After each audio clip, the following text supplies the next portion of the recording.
अस्सलाम वालेकुम नाज़रीन, मैं हूं रिजवान जाफ़र। सवाल है पाकिस्तान का, इसीलिए पाकिस्तान में आज बात हो रही है कि सियाहत को बहुत ज़्यादा प्रमोट किया जाए और पाकिस्तान कितना खूबसूरत है दुनिया को पता चलना चाहिए। बदकिस्मती से हमारा इमेज जो है पूरी दुनिया में वो कोई पॉजिटिव नहीं रहा पिछले 20-25 सालों के अंदर, और जब कहीं दुनिया में आप बात करते हैं तो एक तशवीश महसूस होती है लोगों को कि वो पाकिस्तान जाएं या ना जाएं। लेकिन अल्हम्दुलिल्लाह मुतवातिर जो डिफरेंट ऑपरेशंस हुए उसके बाद कराची से लेकर सवात तक और गिलगित बल्तिस्तान तक इस वक्त पाकिस्तान में अमन है, और पिछले 4-5 साल पाकिस्तान में बहुत भरपूर गुजरे। और इसी अमन एक्सरसाइज के अंदर हम देखते हैं कि जो हमारी अफवाज पाकिस्तान है उसका रोल जो कि सबसे इम्पोर्टेंट है, तो जहां वो ये अमन कायम कर रहे हैं वहीं पाकिस्तान में ऐसी एक्टिविटी भी होती है कि जिसमें दुनिया भर के वफूद जो पाकिस्तान आते हैं। इसमें हम देखते हैं कि आइडियाज़ हर 2 साल बाद होती है कराची में, जिसमें ऑल ओवर द वर्ल्ड लोग आते हैं। इसी तरह से पाकिस्तान नेवी के तहत भी हर 2 साल बाद जो है 2007 से आगाज़ हुआ अमन मशकों का, कि पाकिस्तान नेवी के तहत भी अमन मशकें हों और दुनिया भर के वफूद जो पाकिस्तान में आएँ और वो भी उनकी मशकें जो है वो यहाँ पर पेश करें, पाकिस्तान की मशकें भी हों, शेयरिंग ऑफ आइडियाज़ हों। और ये जो महीना है फरवरी का जिसका आज से आगाज़ हो रहा है, इस महीने में कराची में खुशखबरी ये है कि कराची में पाकिस्तान नेवी के तहत जो है ये अमन मशकें होने जा रही हैं और 40 से ज़ायद ममालिक जो है इसमें पार्टिसिपेट करेंगे। तो आज का प्रोग्राम हम इस पर फोकस करते हैं कि पाकिस्तान नेवी के तहत जो ये अमन मिशन है, यानी अमन 2019 जो हम देखने जाएंगे, तो इससे क्या फ़ायदा होगा पाकिस्तान को, पाकिस्तान की सियाहत को, पाकिस्तान की नेवी को, पाकिस्तान के इमेज को, पाकिस्तान के ख़ास तौर पे जो दिफाई जो ताल्लुकात हैं मुख्तलिफ कंट्रीज़ के साथ उसको। तो इस पर हम बात करेंगे। हमारे साथ जो पैनल है बड़ा ज़बरदस्त है, ज़बरदस्त लोग आज हमारे स्टूडियो में मौजूद हैं। तारुफ कराऊंगा सबसे पहले हमारे साथ हैं वाइस एडमिरल सैयद खावर अली साहब। सर, आपको वेलकम कहते हैं हम आज न्यूज़ स्टूडियो में। और आपके साथ मौजूद हैं जनाब कैप्टन तसव्वुर इकबाल साहब, कमांडिंग ऑफिसर हैं पाकिस्तान नेवी शिप आलमगीर के। सर, आपको वेलकम कहते हैं। और आपके साथ मौजूद हैं जनाब कमांडर सैयद उज़ैर खालिद साहब, और आप जो कमांडिंग ऑफिसर हैं SSG नेवी। सर, आपको वेलकम कहते हैं। Thank you very much. तो सबसे पहले तो खावर साहब आप फरमाएं, ये कैसे ख्याल आया कि ये इस तरह की एक्सरसाइज जो पाकिस्तान में हुई 2007 में जब इसका आगाज़ हुआ? तो ये जो आपने अभी जो स्टार्टअप दिया है कि पाकिस्तान का इमेज का प्रॉब्लम है, ये हमेशा से तो ऐसा नहीं था। पाकिस्तान का ये कराची दुनिया की एक खूबसूरत पोर्ट थी, सदियों से लोग इधर आते थे। ये एक बीच में एक एबरेशन और एक एनामली जो क्रिएट हुई थी, ये कुछ सालों की बात थी जिसमें ऐसा हुआ। और मैं आपको ये याद दिलाऊं कि 1970s तक 20-25 हज़ार एयरक्राफ्ट ये जो नेवी के लोग इधर कराची की सड़कों पे घूम रहे होते थे जी। और ये जैसे ही ये जो अफगान वॉर स्टार्ट हुई है, ये उसका ऑफ शूट था कि जो कराची का अमन ख़राब हुआ और इधर सेलर्स ने और दूसरी नेवीज़ ने आना कम कर दिया। बिल्कुल। फिर आपको जैसे मालूम है 9/11 हुआ। 9/11 में एक सर यहाँ पर थोड़ा सा और मैं इजाफा कर दूं, वो जो आपने पीछे की बात की तो उसमें तो ये कराची एक ऐसा शहर था कि जिसका मवाजना किया जाता था कि दुनिया में 60s के अंदर कि जो सबसे ज़्यादा ज़बरदस्त शहर फ्यूचर में होंगे, वो ये डिबेट होती थी कि वो न्यूयॉर्क होगा या कराची होगा। यानी और इस रीजन की अगर हम बात करते हैं तो हम अरब रीजन की बात कर लें, जिसमें आज जो दोहा, दुबई, ये सारे लोग हमसे आगे निकल रहे हैं, या हम इधर अपने ईरान या पड़ोसी मुल्क की बात कर लें, इंडिया की या चाइना की, इवन साउथ कोरिया तक रीजन में चले जाएं, तो उसमें सबसे ज़्यादा बिजी एयरपोर्ट कराची का होता था। तो हम यानी ये शहर इस तरह से तरक्की कर रहा था और आगे बढ़ रहा था। यहाँ बेहतरीन होटल्स बन रहे थे, यहाँ बने थे उस दौर के अंदर, और यहाँ का एयरपोर्ट मसरूफ तरीन एयरपोर्ट था। 11 आप बात कर रहे थे। अच्छा, ये जो कराची का बीच आप चले जाएं तो दुनिया में कहीं आपको इतने ज़्यादा हट्स नहीं मिलेंगे जितने आपको सैंड्स पे, हॉक्स पे ये एक सिलसिला है। तो आप उससे अंदाजा लगा लें कि जो बीच की लाइफ थी ये कराची की जैसे ही थी, और सस्ते बीच, यानी सस्ता बीच दुनिया का। आप फ्लोरिडा चले जाएं या कहीं कैरिबियन चले जाएं, तो ये कराची में सब चीजें मौजूद हैं सर। इसके अलावा आप ये जो थाईलैंड के बीचेस हैं या बाली के बीचेस हैं या फिलीपींस के बीचेस हैं, उनसे भी अगर मुकाबला कर लें तो हमारा बीच बहुत ही खूबसूरत और उसके अलावा इकोनॉमिकल और इतनी बड़ी तादाद में इतने हर्ट्स मौजूद हैं। ये सैंडी कहलाता है और बहुत रेयर है, मीलों तक फैला हुआ। तो हमारे पास तो अभी 2007 में फिर नेवी ने, क्योंकि पाकिस्तान नेवी एक बहुत बड़ी नेवी है इस खित्ते की, तो एक ज़रूरत महसूस हुई। उस वक्त ये था कि सारी दुनिया की ने इकट्ठे होके रिसोर्सेस को जमा किया। समंदर शुरू से एक इंसानियत का या पूरा एक जिसको एक कहते हैं द ग्रेट कॉमन, सारे लोगों की एक जगह है जहाँ पे एक दूसरे की हेल्प की जाती है, रिसोर्सेज की उस दर देखा नहीं जाता कि आप किस नेशनल। तो पाकिस्तान सारे मुल्कों को किया गया ताकि जो आप एक दूसरे का समुद्र में कभी तूफान आ जाते हैं, कभी पायरेसी उस जमाने में थी, तो आपस में मिल के एक सिनर्जी क्रिएट हो और सारे जो खिता है वो एक अमन की तरफ जाए। इसी तरह इस एक्सरसाइज का नाम भी फिर अमन रखा गया। इसके साथ साथ एक मैरीटाइम कॉन्फ्रेंस भी शुरू की गई जिसमें दुनिया के जो मायानाज थिंकर्स हैं मैरीटाइम के, वो भी हर 2 साल के बाद 2007 में सर स्टार्ट से ही जो है वो 28 ममालिक पहली दफा ही पाकिस्तान आए, जिसमें China, USA, UK, Italy, France, Malaysia, मसद ऑल टॉप कंट्रीज जो है मौजूद थे। बिल्कुल। तो आप कॉन्फ्रेंस की बात फरमा रहे थे जी। तो इस कॉन्फ्रेंस में फिर मुख्तलिफ मौजू जो इस खत्ते को ज़रूरत है, स्पेशली समुंदर की रिसोर्सेज के लिए, तो वो डिस्कस होते हैं। उससे फिर एक फ्यूचर की तरफ एक गाइडलाइन दी जाती है जो ये खत्ते में भी और दुनिया में भी फिर उसको बाद में जो 3 दिन लोग रहते हैं इधर, उससे बड़ा फ़ायदा होता है।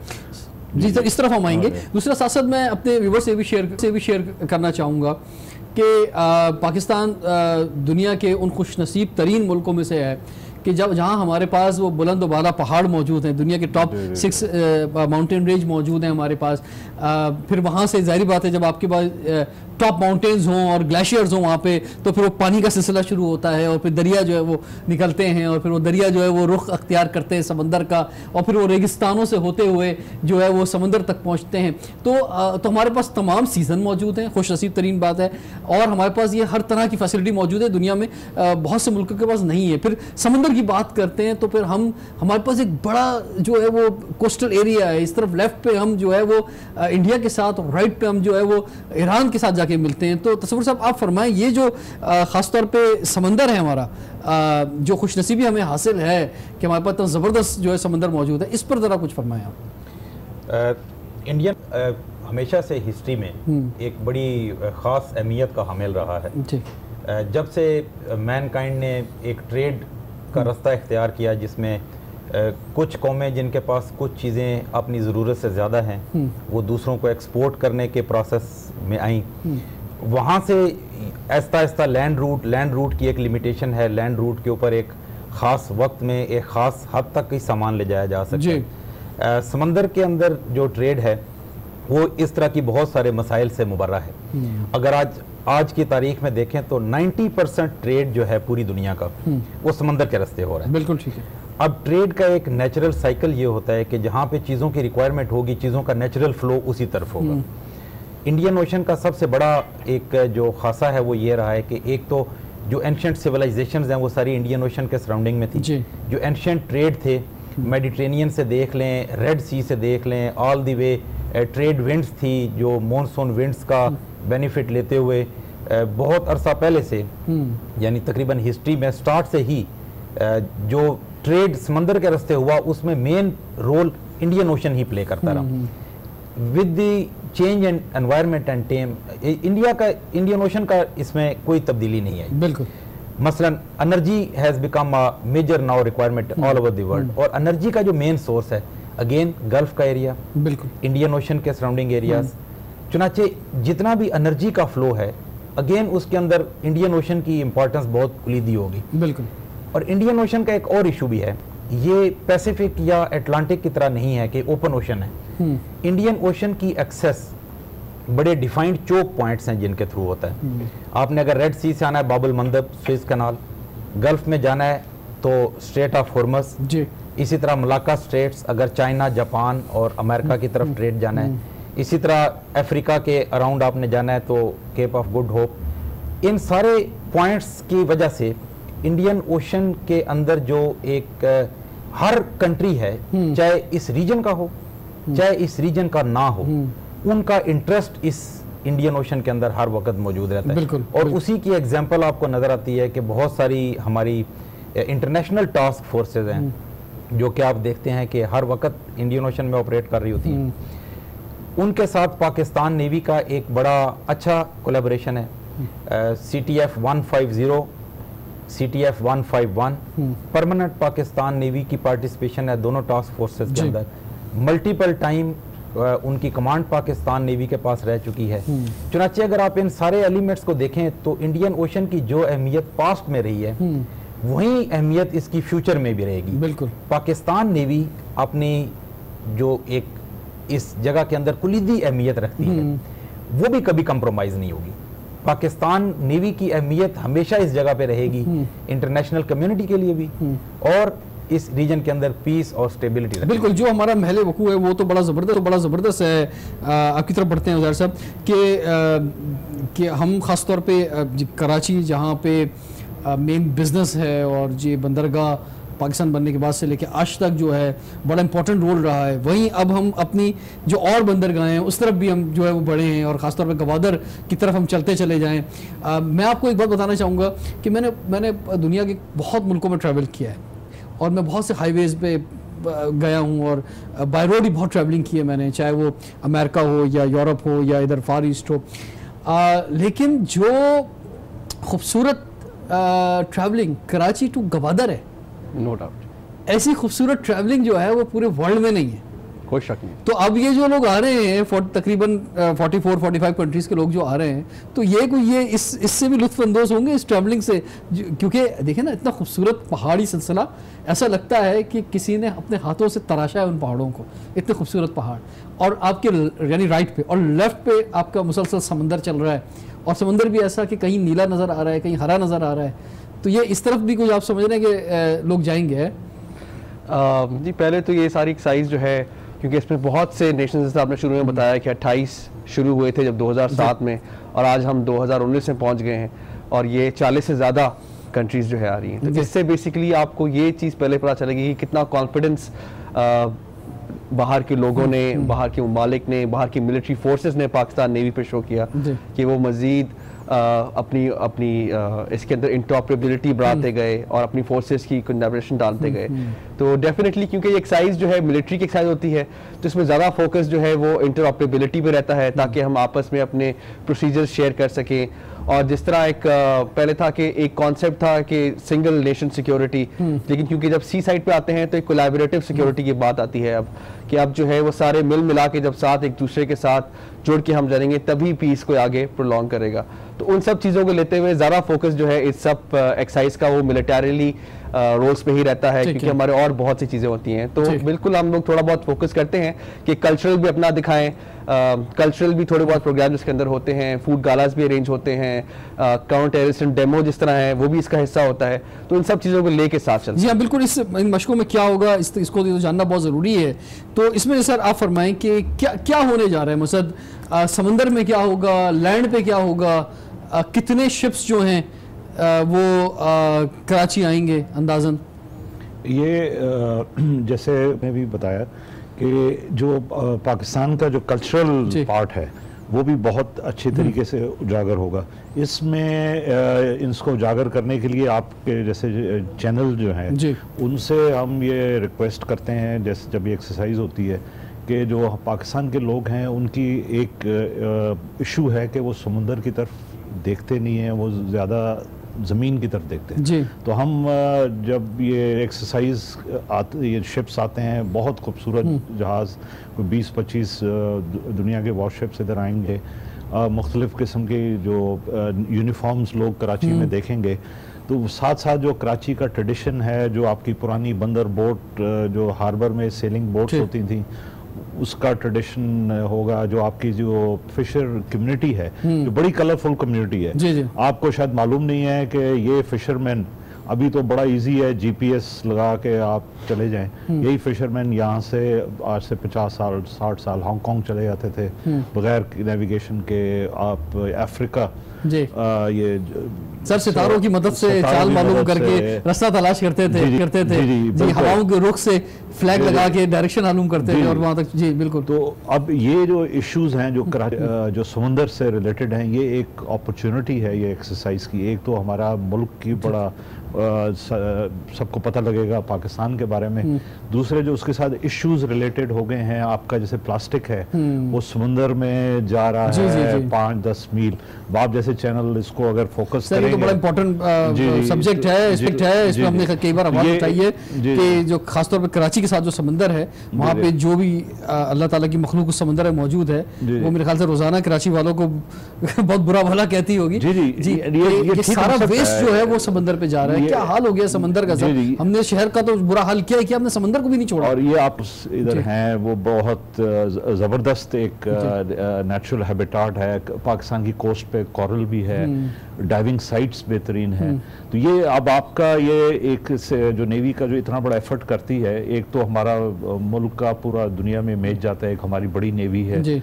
उसके साथ साथ फिर सारे को मैसेज जाता है कि अगर किसी को जरूरत पड़े, कोई नेचुरल डिजास्टर हो, समुद्र में तूफान हो। इसमें चीफ मिनिस्टर से भी मुलाकात हुई जो आपके बहबल के तसव्वुर साहब, आप इसमें फरमाएं तो क्या आपने चलें हम एक ब्रेक की तरफ बढ़ते हैं और फिर किस तरह से गवर्नमेंट के साथ मिलकर, खासतौर पे प्रोविंशियल गवर्नमेंट और फेडरल गवर्नमेंट जो है वो इस मशकों में क्या रोल अदा करेगी। और ये जब इस तरह की कोई एक्टिविटी होती है, इंटरनेशनल एक्टिविटी होती है, तो वो एक अपॉर्चुनिटी भी होती है उन मुल्कों के लिए कि कुछ ऐसे काम कर जाएं कि जो उस इवेंट के बाद भी शहर को, मुल्क को फ़ायदा पहुंचा जाए। वो चीज़ें जो हैं, कुछ ऐसे डिसीजंस आ जाएं, कुछ ऐसी इन्वेस्टमेंट हो जाए, कुछ ऐसे जो है कुछ उस तरफ गामजन हो जाएं, उस रुख की तरफ जो है देखना शुरू कर दें जहाँ नहीं देखा होता। हमारे व्यूवर्स खासतौर पे जो बहुत ज़्यादा इंटरेस्ट रखते हैं पाकिस्तान नेवी में, पाकिस्तान के समंदरों में, उनके लिए आज का प्रोग्राम बहुत दिलचस्प होगा कि ये एक ऐसी मालूमात आप तक हम पहुँचा रहे हैं जो कम ही मीडिया में देखने में आती है। तो ब्रेक के बाद हम कंटिन्यू करते हैं। सवाल है पाकिस्तान का।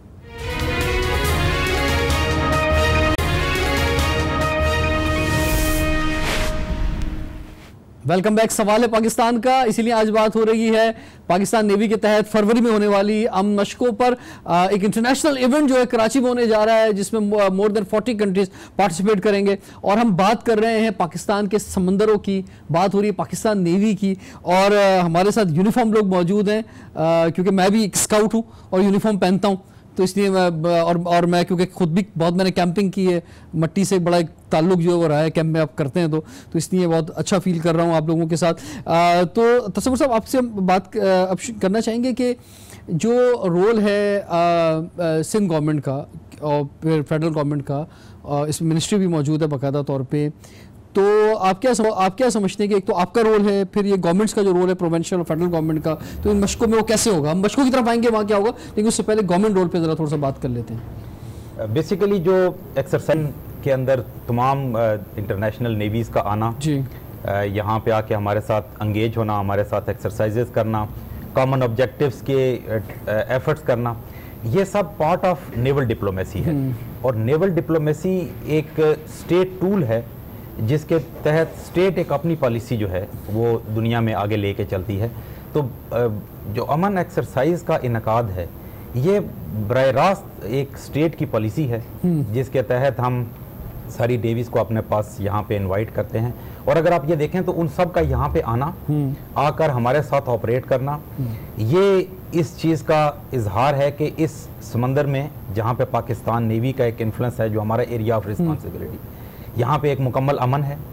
इस अमन के अंदर हम सारे के सारे, जिस तरह कमांडर उज़ैर ने पहले बताया था कि अभी दुनिया में कोई इंडिविजुअल सिक्योरिटी नहीं है, ठीक है, और कोई इंडिविजुअल इंटरेस्ट भी नहीं है। यहाँ पे कंबाइंड सिक्योरिटी है, कंबाइंड इंटरेस्ट हैं। तो जब हम कंबाइंड सिक्योरिटी और कंबाइंड इंटरेस्ट की बात करते हैं तो बेसिकली इस रीजन के अंदर जहाँ पे हमारा एरिया ऑफ रिस्पॉन्सिबिलिटी है, हम अपने आप को एक नेवी के तौर पे प्रोजेक्ट करते हैं कि देखें यहाँ पे हम इंश्योर करेंगे फ्रीडम ऑफ नेविगेशन, तमाम लोगों को इक्वल अपॉर्चुनिटी इस जगह के ऊपर के समंदर को अपने मकासद के लिए इस्तेमाल करें।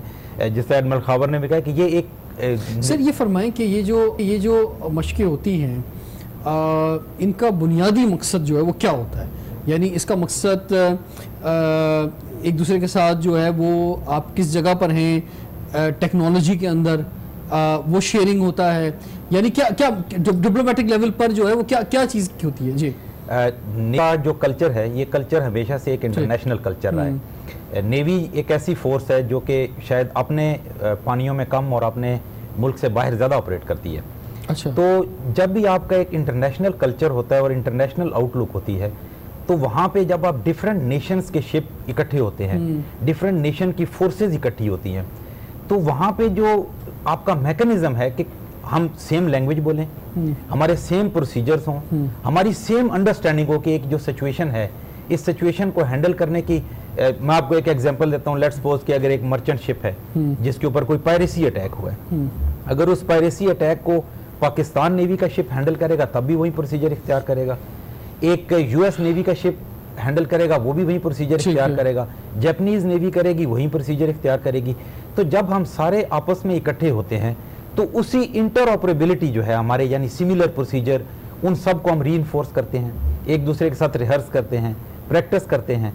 तो ये उसी जो नेवी का इंटरनेशनल कल्चर है बेसिकली उसी की रीइंफोर्समेंट। ठीक है, इसमें ज़रा साहब आपसे मैं जानना चाहूँगा कि जो एसएसजी है उसका रोल बड़ा इंपॉर्टेंट है और दुनिया भर से लोग जो हैं यहाँ पर आ रहे हैं, बड़ी तादाद है, तो क्या उस तरह भी मशक़ें होंगी कि एक तो टेक्नोलॉजी की मशक़ें हैं कि किसके की जो इक्विपमेंट्स हैं वो उस तरह से होगा वहाँ, उसके अलावा जो इंडिविजुअल्स हैं वो किस तरह से कितने ट्रेंड हैं या क्या ट्रेनिंग उन्होंने की है उसका भी कोई मुजाहरा होगा इसमें? बिल्कुल जी, जो एसएसजी का रोल होता है, एसएसजी के साथ हमारी जो बैनुल-अक़वामी फ़ौज है उनकी दो तरह की फोर्सेस हमारे साथ आके एक्सरसाइज करती हैं। पहली को कहते हैं हम एसओएफ जो कि स्पेशल ऑपरेशंस फोर्सेस होती हैं, और दूसरी जो है वो एक्सप्लोजिव ऑर्डिनेंस डिस्पोजल फोर्सेस, यानी कि बारूद को किस तरह से ठिकाने लगाया जाए, चाहे वो ह्यूमन इंटरफेरेंस हो या मैकेनिकल हो या नॉन मैकेनिकल। तो इस तरह की तो जो स्पेशल ऑपरेशंस फोर्सेस हैं, जिस तरह मैरिटाइम सिक्योरिटी आती है, मैरिटाइम सिक्योरिटी के अंदर टेररिज्म आ गया है आजकल, ह्यूमन ट्रैफिकिंग है, ड्रग ट्रैफिकिंग है और इस तरह के बहुत से अदर एवेन्यूज़ हैं। तो उस पे स्पेशल ऑपरेशंस फोर्सेस, क्योंकि ये सी, एयर और लैंड और पानी के ऊपर, पानी के अंदर, ज़मीन और आसमान, हवा सब में ऑपरेट करती हैं, तो इसलिए इनकी वर्सेटिलिटी बहुत होती है कि इनको आप हर तरह से हर जगह पे इनको डाल के और इनको आप वहाँ पे ऑपरेशंस में। ये पाकिस्तान जो एसएसजी है ये ऑल ओवर द वर्ल्ड जो है सबसे बेस्ट जो है कहा जाता है कि Pakistan SSG is the best, तो ये क्या वजह है? मतलब क्या ऐसी ख़ास बात होती है आप लोगों में कि आपको वो पूरे ऑल ओवर द वर्ल्ड जो है वो मुमताज़ करती है? जी, पहले तो मैं कहूँगा कि एसएसजी या कोई स्पेशल ऑपरेशन फोर्सेस को गेज करने का ऐसा कोई वो है नहीं जिससे हम गेज कर सकें। बिल्कुल जी, हमारी देयर इज़ नो डाउट कि पाकिस्तान की स्पेशल सर्विसेज ग्रुप जो है वो बहुत टफ है, because of our training method जो हम लोग यूज़ करते हैं, जिस तरह से हमारी सिलेक्शन होती है और जिस मेथडोलॉजी के थ्रू हम लोग अपनी क्वालिफिकेशंस करते हैं। लेकिन जिस तरह कहते हैं कि एक ये वही सवाल हुआ कि अगर किसी को दो को कंपेयर करना हो तो एक हार्ट सर्जन अच्छा है या ब्रेन सर्जन, दोनों का काम एक ही है या अपने अपने फील्ड के अच्छे होते हैं। तो इसलिए स्पेशल फोर्सेस जहाँ पर भी हों वो अपनी जगह पे उनका एक म्यार होता है और वो अपने हिसाब से ही काम करती है। जी बिल्कुल, और हमें आप पर बहुत ज़्यादा फ़ख्र है कि हमारे समंदरों की हिफाजत ख़ास तौर पे, क्योंकि आज नेवी की बात कर रहे हैं, वैसे तो हमारे बॉर्डर्स, हमारी फ़िज़ा, सबकी हिफाजत जो ज़बरदस्त अंदाज में हो रही है, लेकिन समंदर हमारे लिए बहुत ज़्यादा कीमती है पाकिस्तान के मुस्तकबिल के लिए। और ये जो हम बात करते हैं अफ़गान वार की या मौजूदा दौर की या पाकिस्तान के फ्यूचर की, इसमें सबसे इंपॉर्टेंट तो अब समंदर अख्तियार कर गया है रुख जो है, तो उसके लिए तो इस समंदर को सेफ और सिक्योर होना ये सबसे ज़्यादा इंपॉर्टेंट है। और हमारी जो माजी की जंगें हैं उसमें भी बड़ा इंपॉर्टेंट रोल रहा है, खासतौर पर 1965 के अंदर हमारी जो गाजी आबदोस्ती उसका बड़ा इंपॉर्टेंट रोल रहा है। सर अभी वापस इन मशकों की तरफ आते हैं, तो ये जो कॉन्फ्रेंस भी हो रही है इस मशक के दौरान, तो इस कॉन्फ्रेंस में आप क्या समझते हैं जो सब्जेक्ट्स हैं, क्योंकि जैसे जैसे ज़माना आगे बढ़ रहा है सब्जेक्ट्स भी नए और बड़ी नई क्रिएटिविटी आ रही है, जैसे आपने कुछ सब्जेक्ट्स की तरफ जो इशारा किया है, तो उसमें भी जो जिन मुल्कों की जिस तरफ स्पेशलिटी है या पाकिस्तान की जिस तरफ स्पेशलिटी है, तो वो भी एक्सचेंज ऑफ आइडियाज़ और थॉट्स होंगे। ये आपने बहुत ही डायरेक्शन में पॉइंट किया। अब जो जैसे आपको पता है कि पानी की शॉर्टेज पाकिस्तान में हो रही है, तो समुंदर is a source of water also, जो आपका डिसैलिनेशन से आप यूज़ कर सकते हैं। जो आपके जॉब्स क्रिएशन है जो वो समुंदर में, अब आप जैसे फिश है, आपके एक फूड सिक्योरिटी का इशू है जो समुंदर से आप पूरा कर सकते हैं। इसी तरह जैसे मिनरल्स हैं, तो वो बहुत ज़्यादा आप इसमें अब एक्सप्लॉइट कर सकते हैं इन मिनरल्स को सी पे। तो जो एक जैसे लैंड का एक होता था, अब उससे ज़्यादा जो इकोनॉमिक एक्टिविटी है, जो एक मुल्क की ज़रूरत है, एक यंग नेशन की ज़रूरत है, वो समुंदर में है। तो ये कॉन्फ्रेंस का जो एम है उसके अंदर हम ये जियो इकोनॉमिक्स पे भी हमारा एम्फेसिस है कि ये पाकिस्तान का जो थिंकर्स आ रहे हैं या राइटर्स आ रहे हैं, ये कुछ ऐसी डायरेक्शन में पॉइंट करें जिससे हमारा जो एक बिल्कुल जमूत आ रही है समुंदर की इकोनॉमी की तरफ, वो टूटे और लोग जो हैं, जैसे बहुत बड़ा ये अपॉर्चुनिटी है। काफ़ी मुल्क हैं जिनकी सिर्फ समुंदर से ही उनकी जीडीपी हमसे बहुत ज़्यादा है, सिर्फ समुंदर को एक्सप्लॉइट कर। जी जी बिल्कुल, बहुत ज़बरदस्त ख्यालात का इज़हार हो रहा है, कुछ नए डायरेक्शंस, कुछ नए ख्यालात और हमें आज के प्रोग्राम के ज़रिए आप शख्सियात से मिल रहे हैं, और ख़ास तौर पे वो स्टूडेंट्स जिनका ये सब्जेक्ट है उनके लिए आज का प्रोग्राम बहुत ही अहम है, और ओवरऑल पूरे पाकिस्तान के लिए और दुनिया भर में जो लोग हमें देख रहे हैं। ब्रेक के बाद कंटिन्यू करते हैं सवाल है पाकिस्तान का।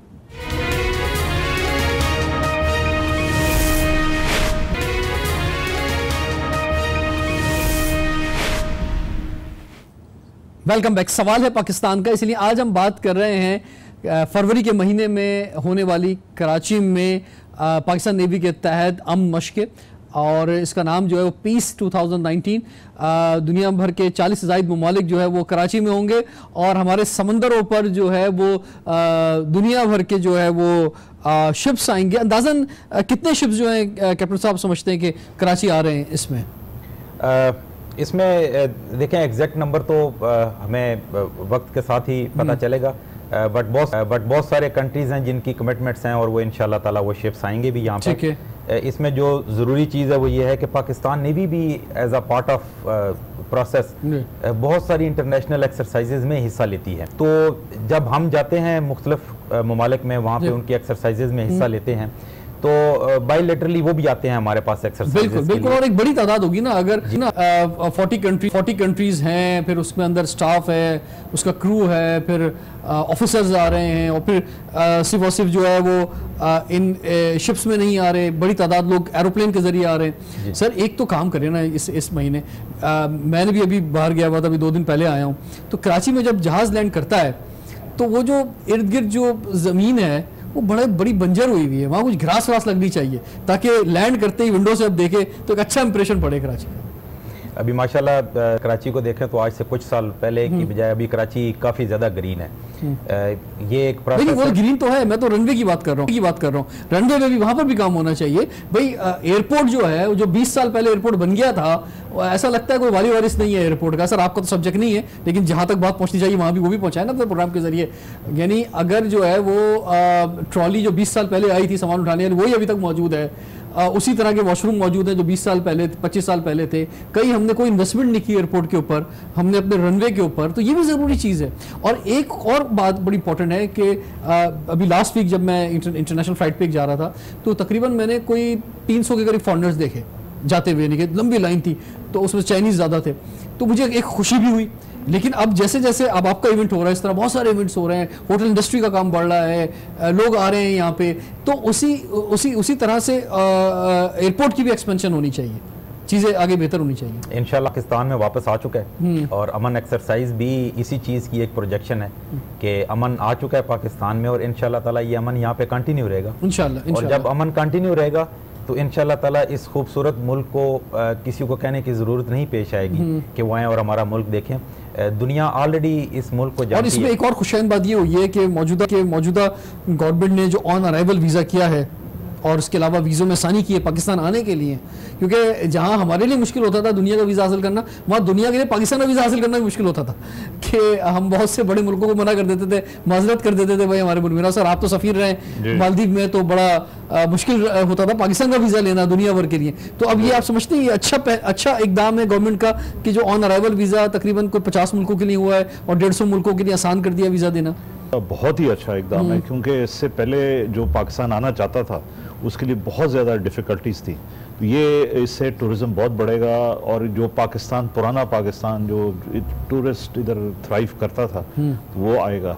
आपने जैसे वो कुछ एक्सरसाइज के बारे में भी बात की, तो मैं एक थोड़ा सा आपको ये बताता चलूं कि कुछ अर्सा पहले कराची में बहुत बड़ा तूफान आया था, काफ़ी सारे जहाज़ डूब गए थे। तो ये जो एक मशक़ें होती हैं ये एक दूसरे को ऐसी कंडीशन में जो लोगों को बचाने में मदद करती हैं कि जब आपके लैंग्वेज एक दूसरे की नहीं बोलते, आपके पास इक्विपमेंट एक दूसरे से बात नहीं करता, तो ये जो अमन की सीरीज़ की एक्सरसाइज होती है इसके अंदर आपकी जो नेटवर्किंग डेवलप होती है, एक दूसरे दोस्ती डेवलप होती है, और जब आप मश्क करते हैं तो फिर जब एक्चुअल सिचुएशन ग्राउंड पे आती है, जब जहाज़ डूब रहे होते हैं और लोगों की मदद करनी हो, सुनामी आ जाए, बिल्कुल फिर ये और फिर पाकिस्तान के भी जो जहाज़ हैं खासतौर पर मर्चेंट नेवी के तौर पे पूरी दुनिया में जाते हैं, पाकिस्तानी जो है पूरी दुनिया में ट्रैवल कर रहे होते हैं, तो उनका भी ज़रूरी है कि वो आसानी से दूसरे कंट्रीज़ के साथ जो है 2-3 चीज़ों में तो पाकिस्तानियों को आप बीट नहीं कर सकते। मर्जी से लोग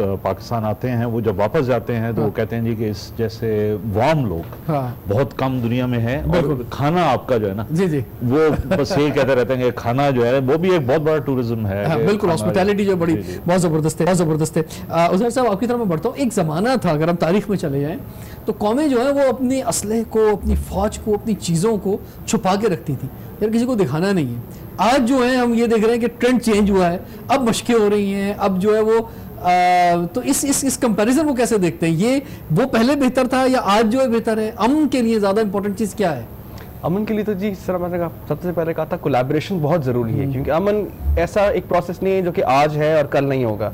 ये एक एवर ग्रोइंग प्रोसेस है जो आज से लेके आगे हमारे फ्यूचर तक चलता रहेगा। तो इसके लिए जब तक हम लोग आपस में साथ नहीं बैठेंगे, चाहे वो सिविल हो चाहे मिलिट्री हो, जब तक हम एक दूसरे के साथ मिल बैठ के अपने आपस में चीज़ें शेयर ना करें, एक साथ ऑपरेट ना करें और अमन को फैलाने के लिए और वॉर को दूर करने के लिए जब तक हम साथ बैठ के दूसरे से शेयर नहीं करेंगे तो इस तरह बात नहीं। ये फरमाएं कि आप जरी बात है यहाँ पर भी लोग आ रहे हैं, आप भी इंटरनेशनली गए होंगे ट्रेनिंग के लिए या जो है वो ट्रेनिंग यहाँ लोग लेने भी आते हैं पाकिस्तान में। बहुत पाकिस्तान के लिए ऑनर की बात है कि पाकिस्तान एयरफोर्स हो या पाकिस्तान आर्मी हो या पाकिस्तान नेवी हो, दुनिया भर के लोग यहाँ पर ट्रेनिंग लेने आते हैं। तो एक इंटरनेशनल फ्रेंडशिप जो है वो भी डेवलप होती है, वो कुछ वो कैसी रहती है कि दुनिया भर में आपके जो दोस्त बनते हैं खासतौर पर इस शोबे से वाबस्ता लोग जो। बहुत अच्छा सवाल किया आपने। जिस तरह आपने कहा ये अमन एक्सरसाइज, इसका एक ऑब्जेक्टिव ये भी होता है कि हम आपस में एक दूसरे के साथ कल्चरल शेयरिंग, और सिर्फ ये नहीं होता कि हम एक दूसरे का एक्सरसाइज करते हैं बल्कि हमारे रवाबित उनके साथ बढ़ते हैं, हमारी पर्सनल लेवल पे बढ़ते हैं, क्योंकि आजकल के दौर में कम्युनिकेशन भी इजी हो गया है, बहुत इजी हो गया है, ईमेल के जरिए, फेसबुक के जरिए, ट्विटर के जरिए। जब हम ऑपरेशन एक साथ एक्सरसाइज करते हैं, एक दूसरे के साथ बैठते हैं, साथ बैठ के खाना खाते हैं, एक्सरसाइज में भी जाते हैं, दिन भी रात गुजारते हैं, रातें भी साथ पूरी एक्सरसाइज चल रही होती हैं, तो इससे बहुत फर्क पड़ता है और दोस्तियां हमारी फिर एवर लास्टिंग हो जाती है। ये फरमाइश सारी कराची में मशक़ें हो रही, कराची वालों को उससे क्या मिलेगा? कराची वाले कुछ मशक़ें देख सकेंगे, वहाँ जा सकेंगे, कोई इजाज़त होगी, पासेस बनवाने पड़ेंगे? जी, एक्सरसाइज की तमाम प्रोसीडिंग्स जो हैं प्राइमरीली मीडिया के थ्रू ही शेयर की जाएंगी सारों के साथ, और चूँकि इसका टोटल एस्पेक्ट जो है वो है मिलिट्री, तो उसमें एक ऐसी सच आम पार्टिसिपेशन लोगों की जिस तरह आइडियाज़ में होती है वो पॉसिबल नहीं हो सकती, क्योंकि फिर इसका जो मकसद है वो तब्दील हो जाता है। मकसद इसका है आपस में इकट्ठे ऑपरेट करना, इकट्ठे एक्सरसाइज करना, ताकि हम इन एक्सरसाइजेज से म्यूचुअल बेनिफिट उठा सकें। तो इंशाल्लाह ताला मैंने सवाल ये इसलिए किया क्योंकि जो लोग प्रोग्राम देख रहे हैं हमारा, उनके ज़हन में और सवाल आ रहा होगा कि कब पूछा जाएगा ये सवाल, तो मैंने इसलिए कर लिया। इंशाल्लाह आप तमाम एक्सरसाइज की होंगी, मीडिया उसमें हमारे साथ, सर हम भी आपके साथ होंगे, हम भी वहाँ पर मौजूद होंगे, हम भी एक स्पेशल शो वहाँ पर ज़रूर उसको ऑर्गेनाइज करेंगे। सर आपकी तरफ मैं बढ़ता हूँ, ये फरमाए ये अमन मशक़ें 2019 ये दुनिया को बुनियादी तौर पर क्या पैगाम, ये एक्टिविटी क्या पैगाम देगी पाकिस्तान की जानिब से? ये एक पाकिस्तान की अहमियत को उजागर करेगी। ये पाकिस्तान एक बहुत अजीम मुल्क है, यहाँ पे पढ़े लिखे लोग हैं, जो प्रोफेशनल लोग हैं, आपके स्पेशली ये जो foreign ministers, ex foreign ministers आ रहे हैं, आपके गवर्नमेंट फंक्शनरीज जो इतने इंपॉर्टेंट आ रहे हैं, और ये यूनिवर्सिटी के PhDs काफ़ी आ रहे हैं, जब ये वापस जाएंगे मुख्तलिफ जगहों पे, तो ये पाकिस्तान का फर्स्ट हैंड इम्प्रेशन लेकर जाएंगे, जिससे लोगों को रीइंफोर्स होगा कि ये जो इस खित्ते में पाकिस्तान कितना पॉजिटिव किरदार अदा कर रहा है, और स्पेशली जो छोटे मुल्क हैं इस एरिया में, उनके लिए एक उम्मीद होती है कि पाकिस्तान कभी उनके खुदा न खास्ता कोई एमरजेंसी हो जाए या कोई ज़रूरत पड़े, तो ये पाकिस्तान नेवी जो है वो 1 दिन 2 दिन में मदद के लिए पहुंच जाएगी। जैसे पास्ट में आपने देखा है कि जिधर भी कोई इंडियन ओशन में डिज़ास्टर हो तो पाकिस्तान नेवी उधर पहुंचती है, तो ये एक बड़ा पॉजिटिव मैसेज। ये जो हमारे सर आपसे पूछना चाहूँगा,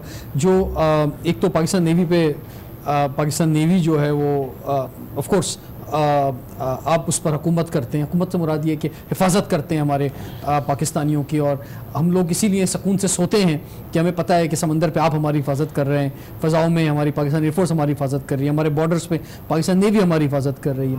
तो इसी तरह से उसी समंदर में जो हमारे फिशरमैन्स हैं, जो बछेरे जो हैं, माहीगीर जो हैं, उनके लिए भी कोई खुशखबरी है इस मशकों के अंदर? जी, इस मशकों के अंदर एक सर्च एंड रेस्क्यू की जो एक्सरसाइजेज होती हैं, आल्दो के जो एक कोस्ट के नज़दीक ये वाला role maritime security agency perform करती है, जो कि एक माशाल्लाह फुल जो कि नेवी के ही कंट्रोल में चलती है, लेकिन ये कि deep sea search and rescue, combat search and rescue, ये सारी चीज़ें इन्हीं एक्सरसाइजेज का एक हिस्सा है। और जिस तरह एडमिरल खावर ने आपसे पहले भी ये बात की कि कोई भी किसी की एमरजेंसी हो समंदर के ऊपर, उसमें जब मुख्तलिफ किस्म की फोर्सेज इकट्ठी होंगी, मुख्तलिफ नेवीज़ इकट्ठी होंगी, वहाँ पे जो सबसे बड़ी रिक्वायरमेंट होती है वो यही होती है कि क्या हम एक जैसी ज़ुबान बोल रहे हैं, क्या हम एक जैसे प्रोसीजर अडॉप्ट कर रहे हैं, क्या उस वक्त हमें आपस में एक दूसरे के साथ एक दूसरे की मदद करते हुए, एक दूसरे के साथ एक दूसरे के ताकि मुश्किल वक्त में कोई प्रॉब्लम ना हो, और वो इजीली, क्योंकि जब कोई खतरा आता है तो बहुत हंगामी हालात में आता है, तो उसके लिए हम तैयार हों। बिल्कुल, चुनाचे उस वक्त हमारा सारा फोकस उस एमरजेंसी को हैंडल करने पे होगा, ना कि ये वाले मसाइल हल करने के, जो कि अभी हम इस अमन की सूरत हाल में एक अमन के जो आइलैंड्स हैं कराची के साथ, तो और कराची भी जो है, तो इनको भी कुछ डेकोरेट किया जाएगा, कुछ इनका कुछ बेहतर होगा इस दौरान, क्योंकि इतनी बड़ी तादाद में फॉरेनर्स आएंगे। जी, मैंने आपसे जिस तरह पहले भी ये कहा है कि चूँकि अमन एक्सरसाइज का मेजर पार्ट एक मिलिट्री एक्सरसाइज का पार्ट है, हाँ इसके अंदर कल्चरल कुछ इवेंट्स शामिल हैं, जो हम अपने मेहमानों को डेफिनेटली, पाकिस्तान नेवी की ये कोशिश है कि हम पाकिस्तान का कल्चर भी उनके सामने प्रेजेंट करें, पाकिस्तान की खूबसूरती भी उनके सामने प्रेजेंट करें। सो उसके लिए एक बड़ा एक्सटेंसिव प्लान है। तो हम एंड करना चाहेंगे, ज़रा साहब कोई मैसेज लास्ट में आप देना चाहें? सबसे पहले जी मैं कहूँगा, मुझे आपका ये नाम बहुत पसंद है, आपके प्रोग्राम का सवाल है पाकिस्तान का, ये सवाल पूछते रहें ताकि इसके अच्छे अच्छे जवाब आते रहें और हम अपने पाकिस्तान को बेहतर से बेहतर करते रहें, क्योंकि पाकिस्तान है तो हम हैं सबसे पहले पाकिस्तान। बिल्कुल, तो बस पाकिस्तान के लिए ही है कि सबसे। जी, आपका बहुत बहुत शुक्रिया आप शख्सियात का कि आप हमारे स्टूडियो ख़ासतौर पर तशरीफ़ लाए, और पाकिस्तान में होने वाली हर पॉजिटिव जो एक्टिविटी है उसमें पाकिस्तान मीडिया भी अपना रोल अदा करने को तैयार है और करना चाहिए, और पाकिस्तान का जो इमेज है उसको बेहतर करने के लिए, बल्कि इमेज क्या जी, हम तो ये कहते हैं कि पाकिस्तान जो है बस वही हम दुनिया को दिखा दें, हमें कोई एक्स्ट्रा नहीं दिखाना है, हमें बुनियादी तौर पे जो हैं उससे कम ज़रा दिखाया गया है, तो हम जो हैं हम बस वही दुनिया को दिखा दें अच्छे अंदाज में कि जनाब हमें इसी तरह देखें जिस तरह हम हैं, जितने हम मेहमान नवाज हैं, जितना हमारे दिल बड़े हैं, और जिस तरह हमारी माशाल्लाह से हमारी फ़ौज है, Pakistan navy, Pakistan air force, Pakistan army, तो हमें दुनिया इसी तरह जाने। Sir thank you very much, आपका बहुत बहुत शुक्रिया। इंशाल्लाह मशकों के दौरान आपसे ज़रूर मुलाकात होगी, और अपने व्यूवर से भी हम इजाज़त चाहेंगे। रिजवान जाफ़र को इजाज़त दीजिए, सवाल है पाकिस्तान का।